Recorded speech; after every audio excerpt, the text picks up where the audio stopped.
เมื่อเพลง The Story of Us ของฟรีเลนเป็นภาษาไทย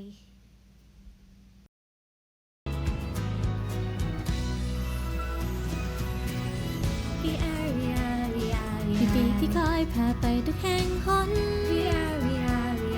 จะมอบให้เธอโบยบินขึ้นฟ้าไปม่านมองมืดมนช่วยขจัดให้หายไปไล่ไปเลยเธอมอบความกล้า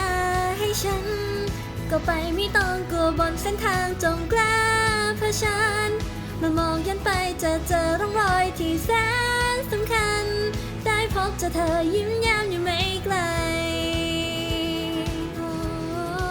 เพราะงั้นเลยต้องกล้าหาญมันมีเส้นทางให้ลมคุกคลานแต่ไม่เป็นไรฉันจะก้าวไปให้ไกลแสนไกลตรงที่เธอรอให้ฉันได้ไปใกล้เธอแค่นี้